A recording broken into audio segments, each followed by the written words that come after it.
I don't know who I think I am that I went into any store and was like, here's the card. Charge it, baby. I'm Nora, and this is also known as Nora Knits.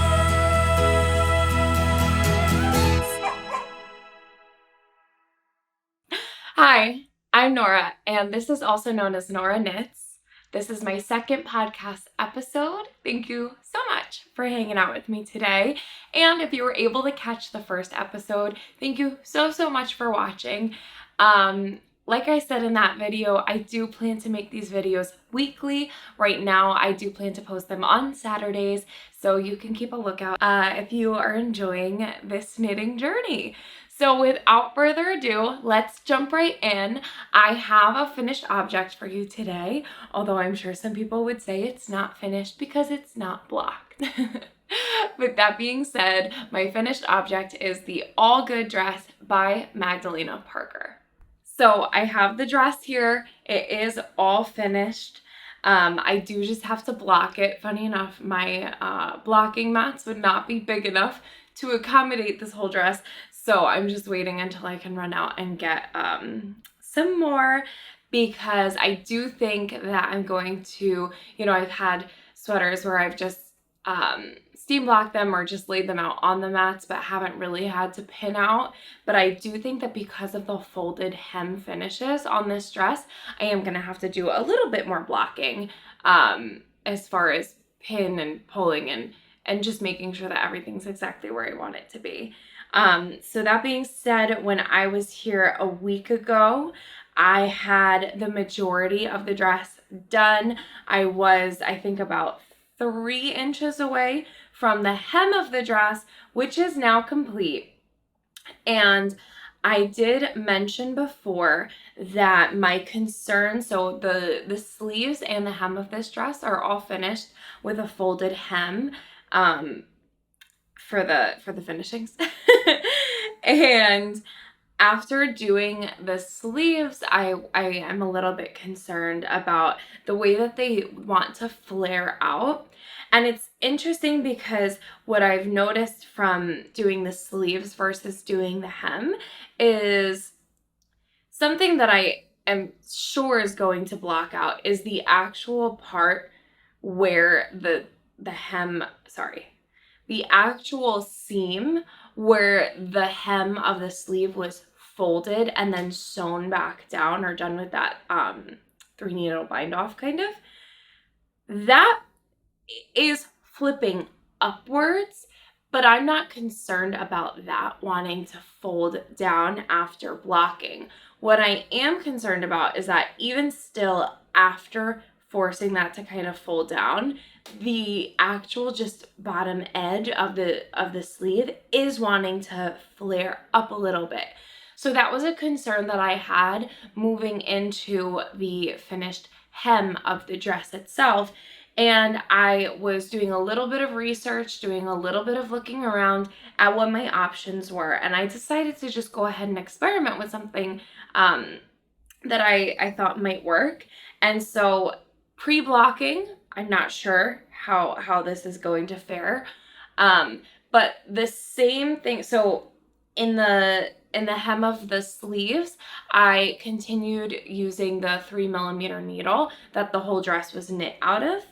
However, in the hem of the dress, what I chose to do was I completely disregarded the pattern once it said just to knit to, however many rows. I don't know if anyone's actually sitting there counting the rows until they hit the midi maxi length of this dress. I went ahead and I just knit until it was the length that I wanted it to be, at which point I popped in the purl row, which is the folded edge row, and it gives it a really beautiful edge. So I just knit straight to the length I wanted it to be, at which point I inserted the purl row, and then I switched over to a 2.5mm needle so that everything after the purl edge, so all of the fabric that would be folded under, does have a tighter gauge.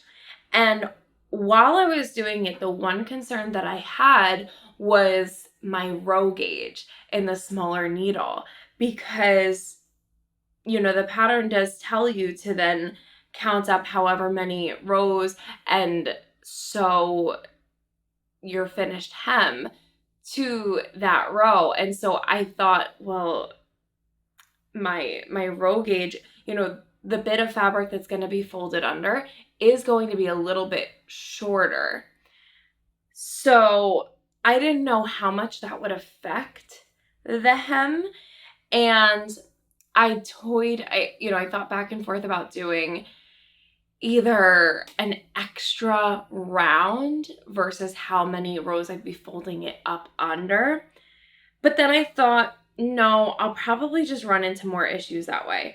So as of right now, pre-blocked, which I actually think is kind of good that we're documenting this, because I'll have to compare it to how this actually looks next week when it is hopefully blocked. But pre-blocked, the finished hem obviously has that seam, like I said, on the sleeves, where I'm confident that blocking will, remind that to actually lay flat. But then I think what I'm going to have to do in blocking the hem is really give everything just a little tug, so that the fabric that's actually folded underneath will be reminded that it has to lay flat, because right now it does almost want to curl under. Now, I saw that happening while I was doing the hem, and my thought was that I would prefer it to curl under rather than actually flaring out. So I accepted the risk. Took the risk. I accepted the risk. And what's the worst case scenario? It comes out and I try it again. So it is a little bit of an experiment, but that's okay with me, because I said, especially I think making this this YouTube channel, I almost feel a little bit more confident going in to take a risk, because I'm going to just tell my brain that it's a learning opportunity for myself and for anyone who watches. So I'm taking one for the team, y'all. Overall, this project is something that I have just been absolutely just so excited to have. And I that is confirmed by me holding it here today. Even unblocked, I am so happy with the fit. I believe that it is dead on where I wanted it to be pre-blocking. So just a few stats of the dress that I did want to go over. I'm knitting this in the size large, which the pattern says will give me a bust circumference of 51 inches. And for me, that would be about 11 inches of positive ease. And I think that the one concern I had with fit going into making this dress was that it is a straight boxy silhouette, which I love. That is my preferred silhouette when it comes to clothing. I do enjoy positive ease. I enjoy a boxy fit. Personally, I feel really good in something that's very slouchy and oversized, and then pairing that with really refined accessories. That's how I feel most confident. So I knew that I would like that. However, I will leave my measurements in my Ravelry page, and I'll try to remember to also put them in the description box. So my concern was that I would be knitting this dress for my bust circumference, and that is different from my hip circumference. So I was a little bit nervous that that straight line coming down would, my biggest fear was that it would be snug or just negative ease, or even just dead on around my hips, but then lots of baggy room in the top, and that's not a look I like. However, I didn't want to knit for my hip circumference, because I didn't want this to be just like it would have been a potato sack if I did just knit for my hip circumference. So as of right now, I think that it is going to block out to have probably about 3 inches of positive ease around my hips, whereas it is going to have that 10 inches of positive ease around my bust. And I'm completely fine with that. I think that it kind of gives the illusion that everything's a little bit more even, which is a fit that I'm really comfortable with. So I'm so happy with how this is fitting right now. I do hope it blocks out the way that I'm imagining it will. A few other things just on the yarn is, so I knit this in the Hertigarn Lana Cotton. What was it called actually? Lana Cotton 212 in the color 0809. And I wanted to comment on the color of this yarn because I realized that I didn't in the last podcast. So this is a 50/50 superwash merino cotton blend. And I believe that when I saw the photos of this yarn online, for me, it was reading a little bit more of a beige color, maybe even more like the shirt that I have on today. And it's a beautiful taupe gray with a brownish, it's like a very, very cool brown in person. And even in the skein, it looks almost as if, let me just grab it because I have it here. Where is the end? Here, okay. I will just unfurl a little bit.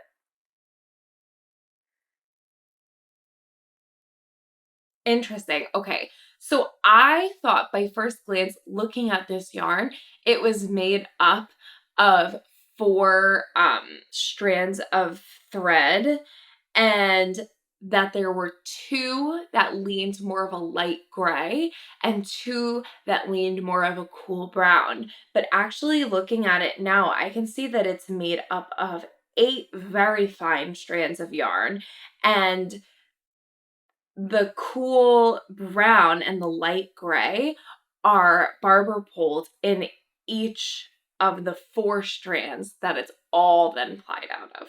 So it makes for a really subtle marled effect, which I very consciously chose something that was going to have dimension because I figured this is a long dress. This was going to take a lot of time. I wanted not only a neutral color so that I could wear it as much as possible, but I also wanted something that, God forbid, something gets on it, something stains on it, it wasn't going to be the end of the world and hopefully would blend in a little bit after obviously like stain removal procedures. I think that the sample was knit in a cooler and much lighter, it might have been actually like a cream, but a much lighter color definitely. And I thought about knitting it in something like that, but I figured I know myself. So something's gonna happen to that. I've noticed that I think it's my car. If I have something like white pants on, like white jeans, and I step out of my car, I think that the undercarriage of the car, I swipe my leg up against it or something and it gets this black soot on it. Could you imagine? That would be a devastating day for me. Devastating news.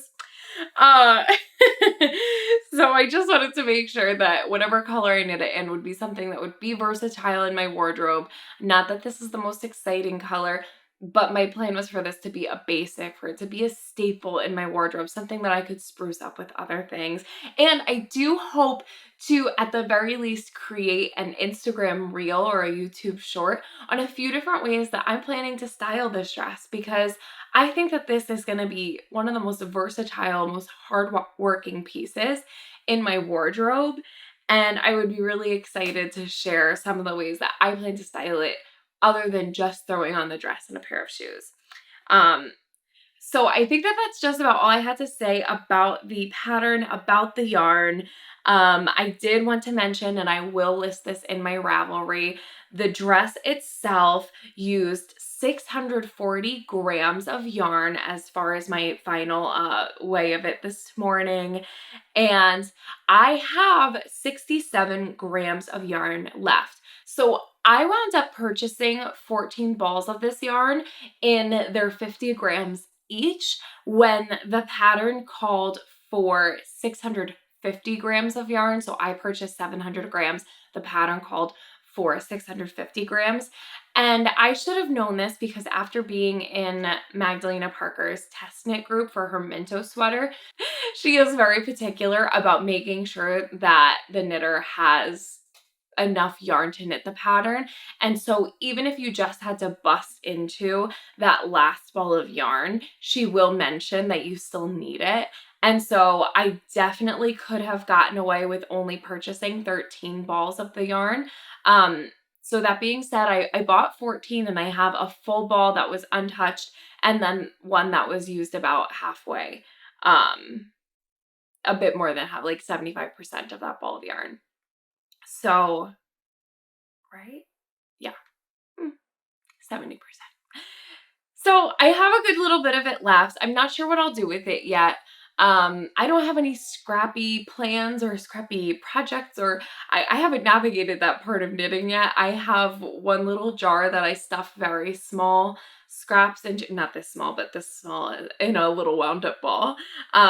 So I do hold on to some of those scraps. So I have plenty here to make something.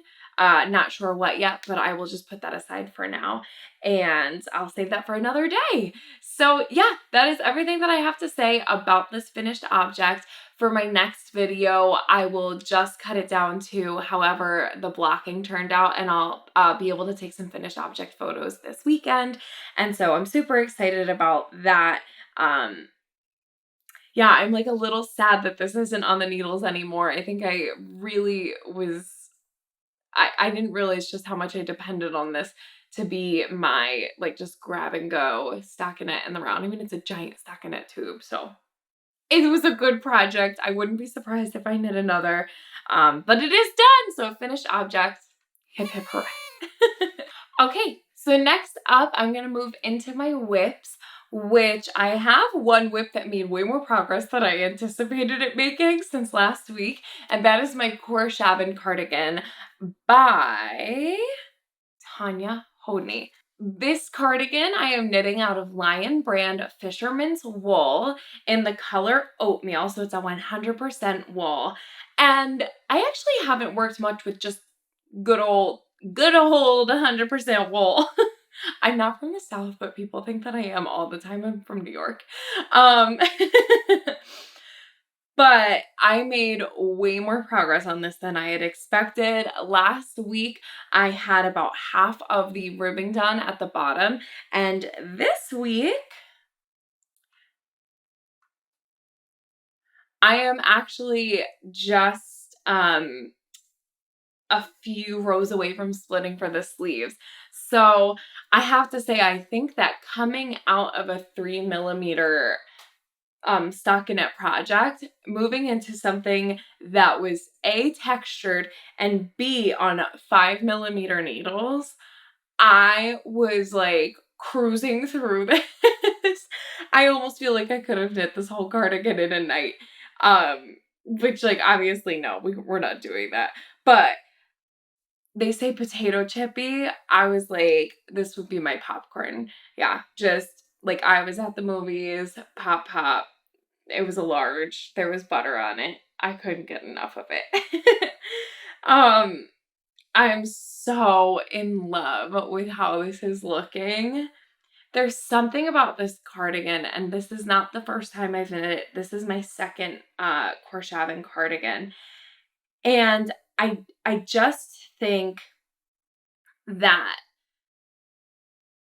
if you are someone who enjoys something slightly more engaging than stockinette, but you're not up for doing a full cabled sweater or a full lace sweater or anything like that, this gives you the feeling like you're doing something really different every row.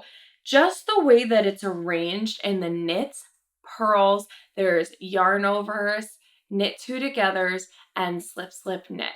That is what the whole thing is made out of, and it is so rhythmic. I was hoping that the chart would come back into my brain, and that I'd be able to memorize it very quickly this time, since I have knit it once before. And I did. I haven't looked at the chart since I started the first basket row. So this pattern, it is like a basket weave look on the cardigan. And for the body of the cardigan, she recommends that you knit X amount of those basket weave rows. So I actually am going to do one less basket weave than what she recommends for my size in the pattern. And that's just because I do want this to have a slightly cropped fit. I don't want it to be cropped. I just want to make sure that when I wear this, because I plan to wear it with my all good dress, I want to make sure that it's sitting a little, like above my hips, so that it can give me a little bit of shape if that's what I'm in the mood for that day.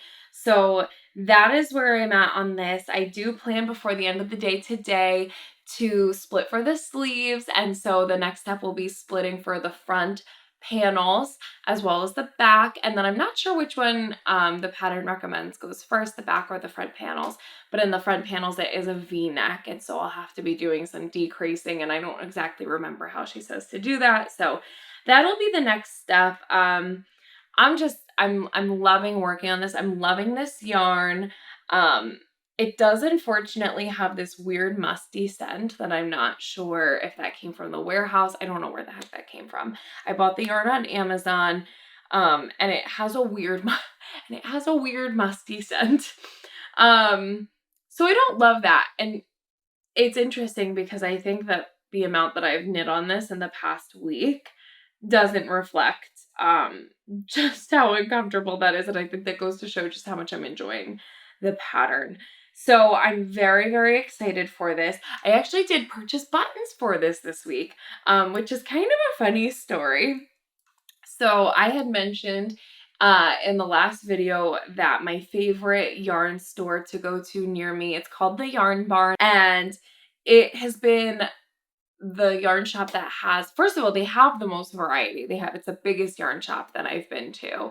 And they also have the most friendly people there.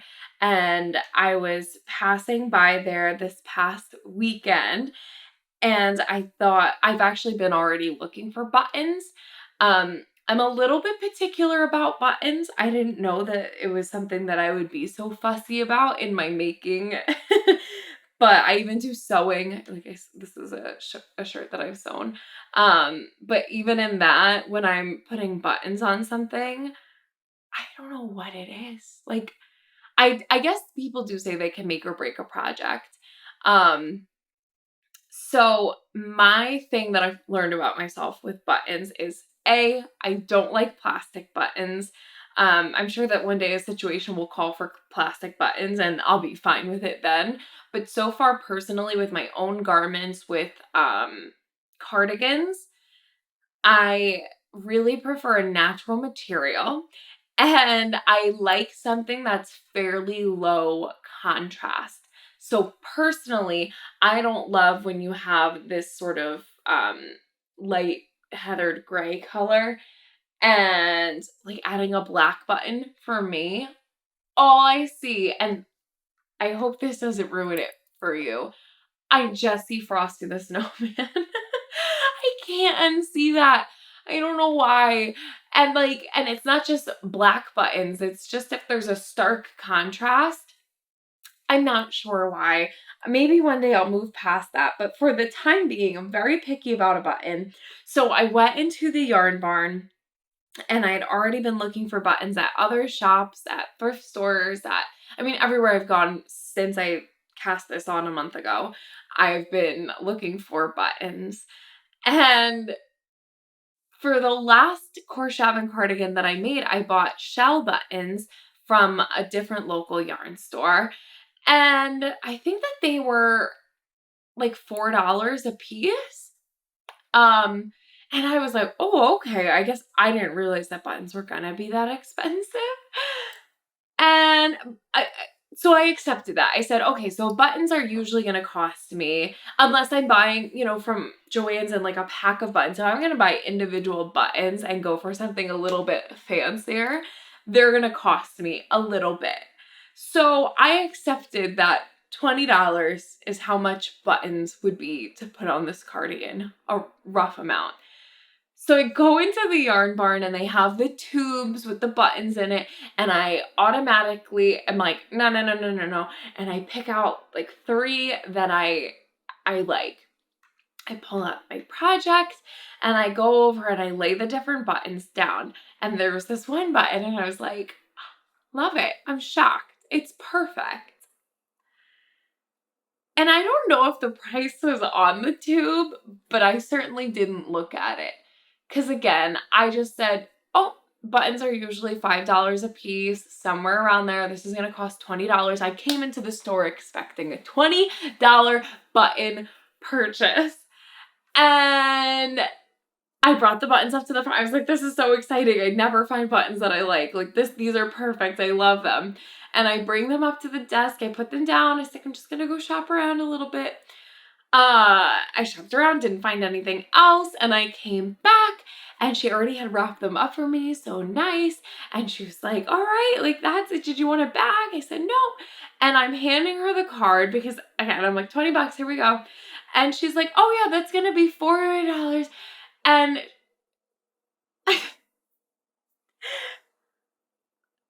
I was like, $14. That's not bad. That's what I was expecting. $14. But then there was a part of me that was like, I think your brain's telling you it's 14. I don't think that was what she said. And I bought 4 buttons. And I got to the car and I got the emailed receipt. That was the thing too. I didn't get a paper receipt. I got an emailed receipt. And she was so friendly. We were like chatting. I've seen her before. And I was just like, oh yeah, 4 here. And I was like, she said 14. Yeah, of course she said 14. That was weird. I checked the receipt and it was $42 for 4 buttons. And I was like, oh my gosh, that was so stupid. Like, okay, I'm not even taking them out of the packaging. I'll just bring them back. And then I looked at the rest of the receipt and I went to their website just to make sure their return policy. And sure enough, things you cannot return are buttons.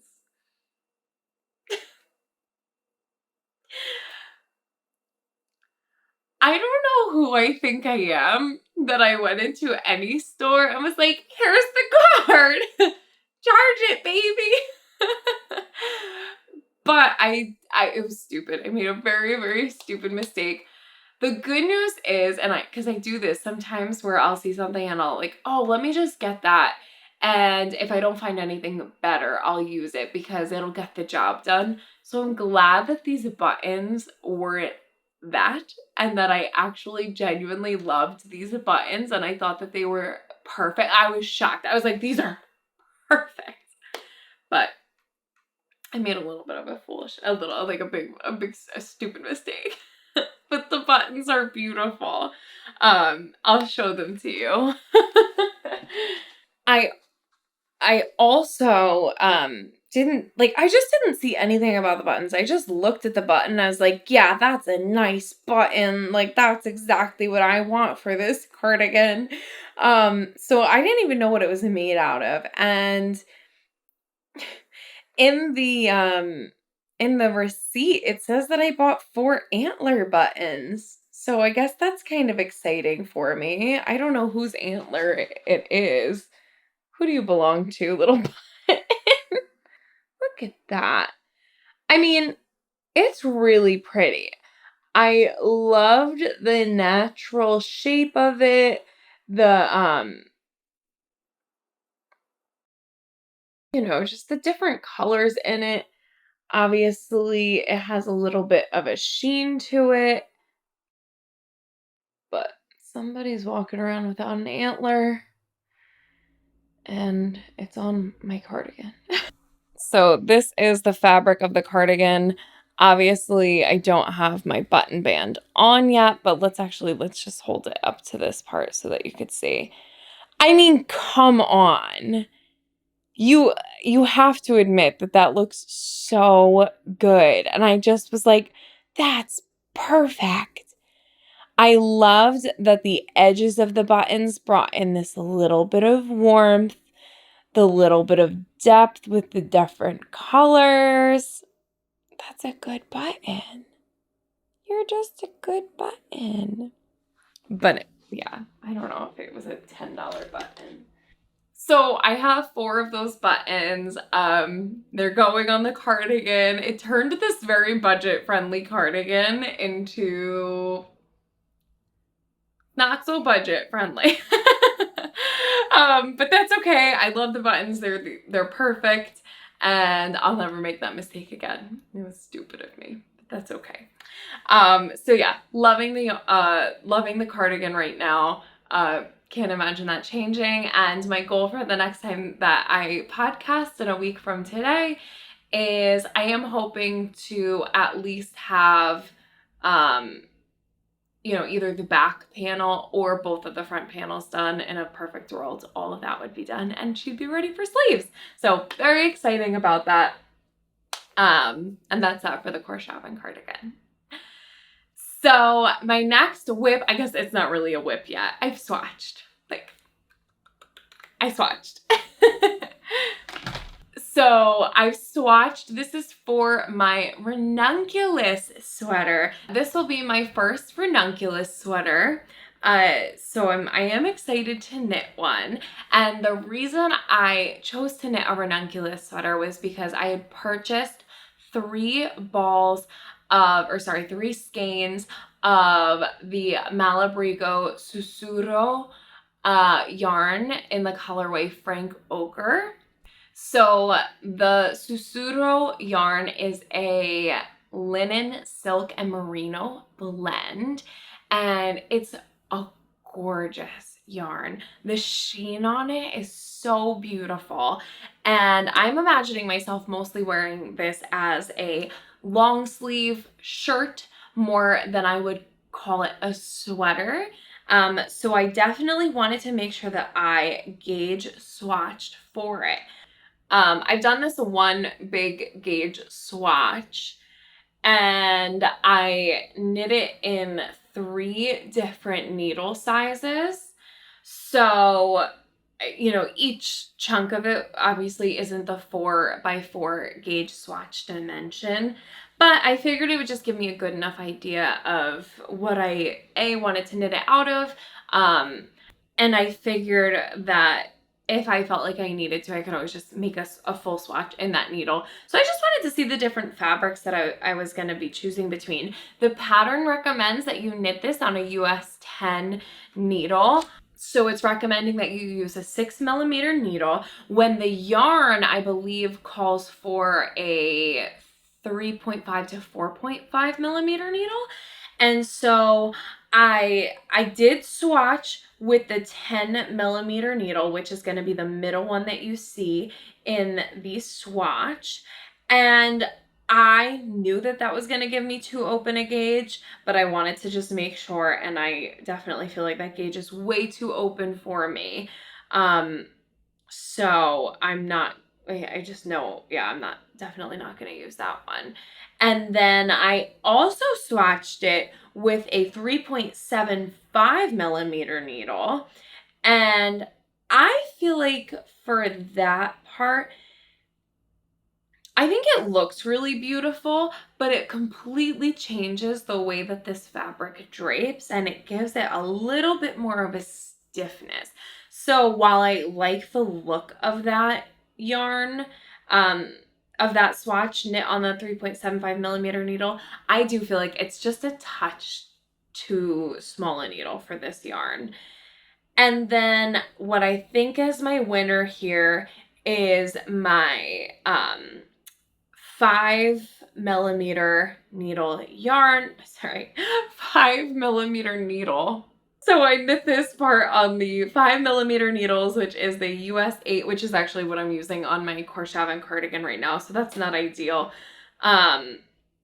But that is the fabric that I'm liking the most. So actually, as I'm sitting here, because I do want to get this project started as soon as possible, I might try one more swatch in a US 7 instead of the 8, because I wouldn't mind closing up the gauge just a tiny bit more.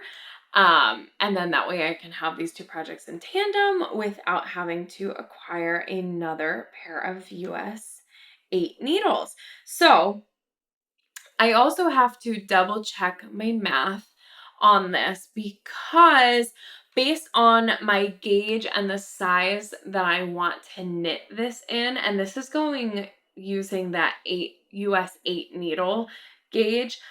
So using the US 8 needles, I got 19 stitches per inch. And so with that information and some probably bad math that I'm going to double check, I found out that I would need to knit the size 9 in order to achieve the fit that I'm looking for. So the gauge that's recommended for the Ranunculus sweater is 14 stitches by 20 rows on a 4" by 4" swatch after blocking, which I did block this swatch. So using the US 10, I got about 17 to 18 stitches for the 4 inches. And then using that US 8 needle, I got 19 stitches for the 4 inches. So I have to make sure that I do my math right, because I mean, even if I'm using the recommended needle size, my gauge would be way off. And I also know that that's probably because I'm drawing in the fabric on either side of my US 10 swatch. But I did try to measure it in the center, and I would have to really pull it open to get that 14" gauge, 14 stitch per 4" gauge that the pattern recommends. So no matter what I do with this one, I'm gonna have to math it out a little bit. I will be recruiting my boyfriend to help me with that math, because that is just not my forte. And I do really want to make sure that I get this fit right. I also am, I guess, a little bit concerned, because I don't know, once I've done all of that math, how that's going to affect the yardage of the project. So I want to make sure that I get my math right. If I need to get my hands on another skein of this, I will see what I could do. However, obviously with dye lots and everything, I would prefer to avoid that. So I'm going to go with the flow on this one. If it turns into a short sleeve sweater, that's okay too. If it's 3/4 length sleeves, that's all right. So I'm just going to have to see how this one goes for me. But as of right now, I'm really loving just the color, the fabric, the sheen. I mean, this thing is like, she's drapey. She's so cute. I actually, while I knit this one, because I kind of did this like Neapolitan ice cream gauge swatch as far as the stitch gauge goes with the 3 different sizes, I think it would be really cute, and I'm sure that someone's already done this before, but a pattern that has the same yarn with just different needle sizes, maybe like down the sleeves, to create a sort of striping effect. I think that would be really cute, because I do like how it's I don't know, I find it very interesting to look at with the open gauge in the middle. So I think that would be really cute for like a beachy sweater. Maybe something to consider for next summer. Okay, and so I think that that's all I have. No, I don't think that. I know that that's all I have in the way of whips this week. I don't have any acquisitions other than the buttons that I've already shown, my very fancy buttons, very fancy girl with my fancy buttons. So that is where I'm at with those sorts of things. As far as plans go, I may have to come up with a better system to just differentiate between knitting plans and channel plans. So as far as knitting plans go, I want to get started on that ranunculus, and I think that I thrive better as a monogamous knitter, but not in the sense of only having one project on the needles at the time, more in the sense of having a main project that I focus most of my attention on, and then just here and there can pick something else up for a little bit of a break, which is what I did with my All Good dress. That was my main project. And then just when I really wasn't interested in knitting stockinette on 3mm anymore, I skipped over to the Corshavin cardigan, and that was why over a month I got 8 rows done on that, like nothing. But it was just there for me if I needed it. And then I'm gonna kind of filter out. So All Good dresses out, main project becomes Corshavin. We're casting on the Ranunculus. And my thought with that is that I'll spend one day really focusing on that neckline, 1 or 2 days, however many sittings that takes. So that might take priority for a little bit. I'm not sure yet. And then just so that I could get that to the stockinette in the round. So I have a new stockinette in the round project because I don't have one right now and I miss it. My dog's sniffing the dress. So those are my knitting plans. And then as far as channel plans go, I have some ideas for other videos, and we will see if this is the week that I test out one of those video ideas, and it's actually discussing some of my fall knitting plans and kind of cultivating a more concrete list on that. So if not this week, in the coming weeks, I will have one of those videos put together. And then yeah, I just want to say thank you again if you've been watching. And thank you so much to anyone who watched the first video. I discovered after the fact that I did not fully plug in the microphone, and so there was some crackling and popping in that video that I didn't learn about until after it was all done. Oh my god, my neck just passed. So I was pretty bummed about that. I happen to have a camera and microphone set up, and so that is what I am using for these videos. So I really hope that the quality is something that you can tell I pride myself in. And so today I make sure I put that microphone plug right into there. And so I'm hoping that today there are no issues with the sound. But again, just thank you so much for watching that first video. It did take a little bit longer to edit than I had anticipated, but it was also longer than I thought it was going to be. My goal is going to be to try and get these videos around 40 minutes long because that's my preferred length to watch. And so yeah, over the first few, I'll be, I'm sure, experimenting with some different styles, with some different ways of editing and just getting more comfortable on camera and all of those sorts of things. So I would appreciate any interaction that you are interested in having with me in the comments, liking this video, the first video, and subscribing. It makes, everyone always says it really makes a huge difference. Like no, it's not making a difference in anything other than just in my self-esteem. No, it feels good after spending a good chunk of time working on these videos to feel like, okay, someone watched, they enjoyed it, and that's how you can show me that you did. I also have an Instagram account that is aka Nora Knits. And I plan to post more on there. This week got a little crazy with editing the video, but I definitely think that if I haven't posted on there before, once I get the finished object photos of my All Good dress, those will be posted on my Instagram so we can start having some content there as well. And so that is all I have for you today. I figured this would go quicker, and I'm relieved that it did. So again, I am Nora. This is also known as Nora Knits. And yeah, thank you so much for hanging out with me today. Big ol' thanks for watching. That's all. Okay, bye!